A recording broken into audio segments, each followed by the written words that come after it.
রোজ ক্লান্ত লাগছে, হঠাৎ উঠে দাঁড়াতে গেলে মাথা ঘুরছে বা মুখ একটু সাদাটে বা ফ্যাকাশে হয়ে আছে, এগুলো হতে পারে শরীরে আয়রনের ঘাটতির লক্ষণ। আজ জানুন অতি চেনা খাবার যা শরীরে আয়রন বাড়াতে দারুণ সাহায্য করে। একদম শেষেরটা সব থেকে উপকারী আর সেটা প্রমাণিত। প্রথমেই বলবো চিকেন লিভার। মাত্র 100 গ্রামে প্রায় 9 থেকে 12 মিলিগ্রাম আয়রন থাকে। সাথে আছে ভিটামিন B12 যা শরীরে নতুন রক্তকণিকা তৈরি করতে সাহায্য করে। দ্বিতীয়, শামুক, ঝিনুক বা গুগলি। দেখুন, অতি চেনা এই খাবারগুলো প্রাকৃতিকভাবে আয়রনে খুবই সমৃদ্ধ। তার সাথে এগুলোতে থাকে জিঙ্ক ও ভিটামিন B12 যা শরীরকে শক্তি দেয়। তৃতীয়টি হলো মুসুর ডাল। মুসুর ডাল ভারতের সবথেকে জনপ্রিয় প্ল্যান্ট বেসড আয়রনের উৎস।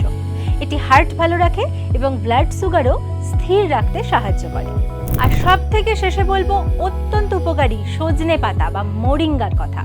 এতে আছে প্রচুর আয়রন, ভিটামিন A, C এবং ক্যালসিয়াম যা হাড়, হৃদযন্ত্র আর হজমের জন্য খুব ভালো। তবে মনে রাখবেন, আগে বলা খাবারগুলো থেকে যে কোনো একটা শুধু খেলে আর তার সাথে সঠিক লাইফস্টাইল ফলো না করলে কিন্তু কোনো লাভ হবে না। একমাত্র ব্যালেন্স ডায়েটই আয়রনের মাত্রা ঠিক রাখতে সাহায্য করে। আর যদি আয়রনের ঘাটতির লক্ষণ 2 সপ্তাহ বা তার বেশি থাকে, তাহলে অবশ্যই ডাক্তারের সাথে পরামর্শ করুন। এইরকমই আরও হেলথ টিপস পেতে আমাদের হ্যাপিয়েস্ট হেলথ বাংলা ইউটিউব চ্যানেলকে সাবস্ক্রাইব করবেন। আর এই ভিডিওটা বাকিদের সাথে শেয়ার করতে একদম ভুলবেন না।